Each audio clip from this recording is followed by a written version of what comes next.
बिस्मिल्लाहिर्रहमानिर्रहीम। अस्सलाम वालेकुम। आप मौजूद हैं अब्दुल खालिक के साथ वीडियो पर और आपके साथ बात करने लगे हैं जजेस आमने सामने 4-3 या 2-3, ये क्या मामला है इसको देखेंगे। अदालत का माहौल ख़राब मत करें, ये मुअज़्ज़ज़ अदालत की तरफ से रिमार्क्स आए हैं, इसको भी इस व्लॉग का हिस्सा बनाएंगे। लेकिन सबसे पहले बात होगी जनाब की इंसाफ के सिस्टम पर, जिसको अगर हम रूट लेवल पर देखें तो इंसाफ का सिस्टम पंचायती निज़ाम पर या जिरगा सिस्टम पर मुश्तमिल है। ये पंचायती या जिरगा सिस्टम के जो मुअज़्ज़ज़ अरकान होते हैं उनको मुअज़्ज़ज़ कहा जाता है, क्योंकि वो बुलंद व बाला शख्सियत के भी मालिक होते हैं और इसके अलावा बुलंद व बाला शख्सियत के साथ साथ इंसाफ पसंद भी होते हैं। अगर दौरान मुकदमा या दौरान फैसला उन पर इलाके के लोग, बिरादरी के लोग सवाल उठा दें उनकी शख्सियत पर, उनके किरदार पर, तो वो इस काबिल नहीं होते कि वो कोई हुक्म दे सकें या इंसाफ कर सकें, और वो अपने आप को उस सिस्टम से, उस इंसाफ के सिस्टम से अपने आप को जिरगे से अलहदा कर लेते हैं। यही उनकी जो है सबसे बड़ी खूबी है और इसीलिए पंचायती निज़ाम या जिरगा सिस्टम मकबूल होने की जो सबसे बड़ी वजह है यही वजह है।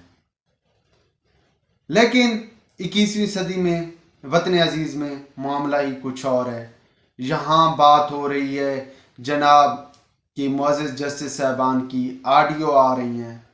मोहम्मद खान भट्टी जो है वो मुसलसल कहानियाँ बता रहा है कि जनाब लाहौर में ये लोग मामलात मैनेज कर रहे हैं, सुप्रीम कोर्ट में फलां बंदा मामलात देख रहा है। तो ऐसे में मुअज़्ज़ज़ अदालत और ख़ुसूसन चीफ जस्टिस साहब को इस बात का नोटिस लेना चाहिए था और बहुत पहले ही नोटिस ले लेना चाहिए था, ताकि जो आज सूरत हाल है, आज गंभीर सूरत हाल कतल ना होती। कि अगर चीफ जस्टिस साहब इस मामले को बरीक बीनी के साथ इसका मुशाहिदा करते और उन तमाम लोगों से पूछा जाता कि भाई ये किस बुनियाद पर आपने ऑडियो लीक की है, और अगर इसमें जो है वो फरीक सच्चा साबित पाता और ऑडियो वाकईतन सच्ची होती, तो भाई फिर अदालत जाने और उसका काम जाने, यही कह सकते हैं। बहरहाल मामला ये उसी वक्त ख़राब हुआ था जिस वक्त जो है चीफ जस्टिस साहब ने अज खुद नोटिस लिया था।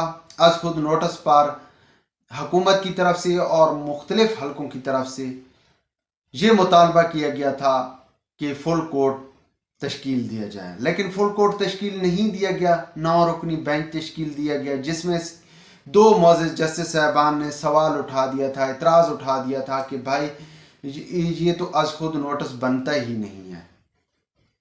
खैर 2 मुअज़्ज़ज़ जस्टिस साहबान के सवाल के बाद वो अलहदा हो गए। मुअज़्ज़ज़ जस्टिस साहबान उस बेंच से 2 मुअज़्ज़ज़ जस्टिस साहबान पर वैसे सवालात उठाए जा रहे थे।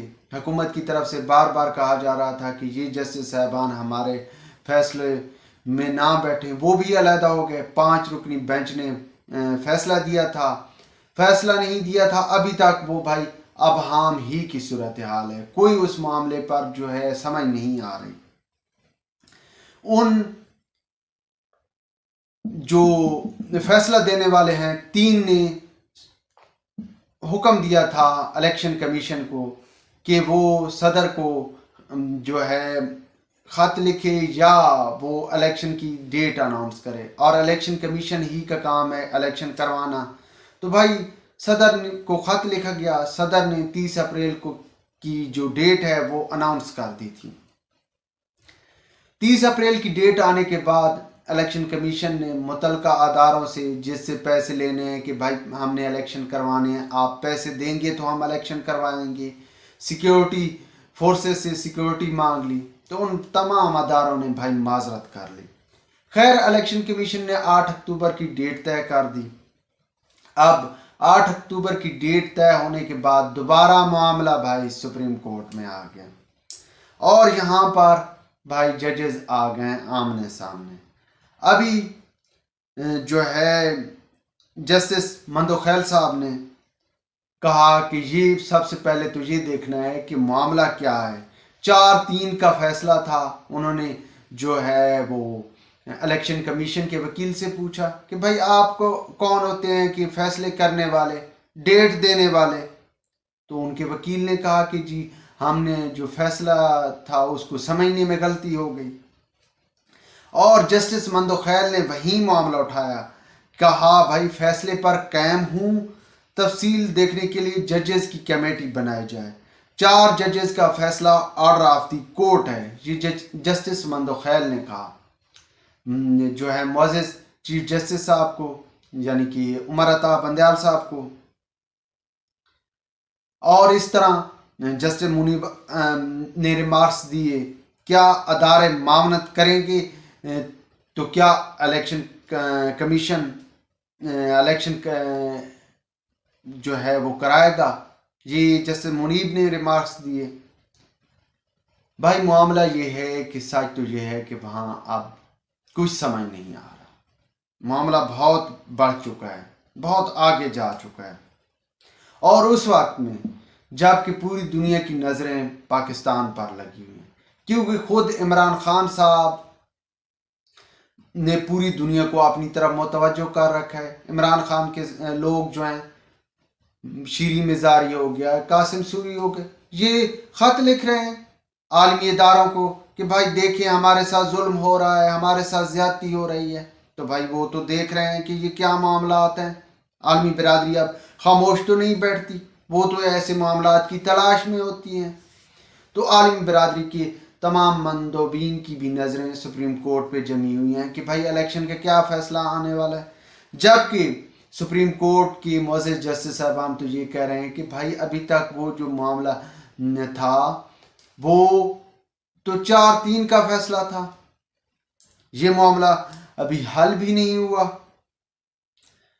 तो भाई अभी इस बारे में कुछ नहीं कहा जा रहा। और जिस तरह की आज सुप्रीम कोर्ट में सिचुएशन बनी है वो काफ़ी पेचीदा सूरत हाल इख्तियार कर गई है और लग ऐसे रहा है कि अब मामला मज़ीद बिगड़ेगा और हो सकता है ये किसी के रिज़ाइन तक भी बात चली जाए। मैं बड़ी बात कर रहा हूँ, लेकिन मे भी रिज़ाइन तक भी बात जाएगी कि अब जब करीबी लोग या कुलीग ही सवालात उठाना शुरू कर दें तो ऐसे में सिवाय रिज़ाइन के और कोई ऑप्शन नहीं होता। इसके अलावा फ़ारूक एच नायक ने फुल कोर्ट बनाने की इस्तदा की। उसके बारे में अदालत ने कहा कि पहले इलेक्शन कमीशन के वकील को सुन लें, फिर इस पे को भी देखते हैं। इसके साथ साथ जो है इरफान कादर साहब पहले जनाब हो चुके नून लीगी हैं, नून लीग के बहुत करीब हैं। वो उनको एक फ्री वाला या तोहफतन ओहदा दिया गया था, उन्होंने उससे रिज़ाइन कर दिया और आज वो अदालत में आए और वहाँ उन्होंने जो है अपने आप को इलेक्शन कमीशन के वकील के तौर पर पेश किया। तो अदालत ने कहा कि भाई कल वकील और था, आप उसको सुपरसीड नहीं कर सकते। तो इरफान कादर ने जवाब दिया, इलेक्शन कमीशन का वकील अपनी मर्जी का रखना चाहते हैं तो मैं चला जाता हूँ। ये उन्होंने जो है मोअज़्ज़ज़ अदालत को कहा। तो इसके बाद अदालत ने भाई उन्हें कहा कि आप अदालत का माहौल ख़राब मत करें। इसके बाद वो चले गए।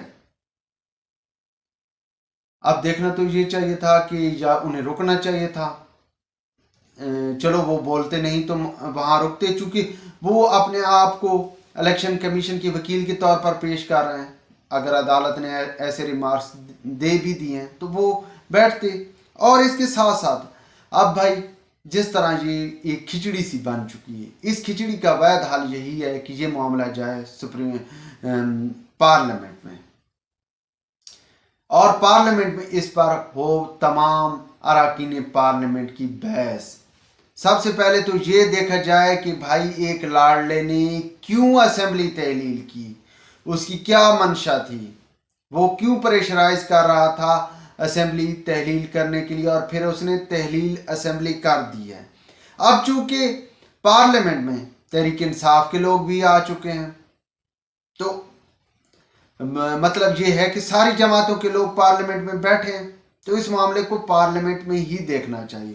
اور دوسرا، جہاں تک 90 روز کی بات ہے الیکشن کی، تو بھائی جب لوگ موجود ہیں، ایک پورے ملک میں کیئر ٹیکر سیٹ اپ نہیں ہے، 2 صوبوں میں کیئر ٹیکر سیٹ اپ ہے، ٹیکنوکریٹس کی حکومت ہے، تو ایسے میں وزیر اعظم موجود ہے اور وہ پورے ملک کا وزیر اعظم ہے، تو وہ بھائی معاملات اس وقت تک چلائے جب تک کہ جو ہے اسمبلی، قومی اسمبلی کی مدت پوری نہیں ہو جاتی۔ اور وہ صوبہ کے معاملات بھی وہ خود وزیر اعظم دیکھے، ٹھیک ہے وزیر اعلیٰ بیٹھا ہے، لیکن وزیر اعلیٰ جو ہے وزیر اعظم کی ایڈوائس کے بغیر کوئی معاملات یا کسی قسم کے انتظامی معاملات میں جو ہے وہ مداخلت نہ کرے، یا بغیر وزیر اعظم کی ایڈوائس کی کوئی حکم نہ جاری کرے۔ تو یہ معاملہ میرے خیال میں اگر یہ پارلیمنٹ میں چلا جائے تو وہاں بہتر ہے اور وہیں حل ہونا چاہیے۔ اس سے سب سے بڑا یہ ہے کہ پوری دنیا میں ایک پارلیمنٹ کا بہت اچھا امپیکٹ جائے گا۔ ویورز، وی لاگ کے بارے میں اپنی رائے سے ضرور آگاہ کیجیے گا۔ خدا حافظ۔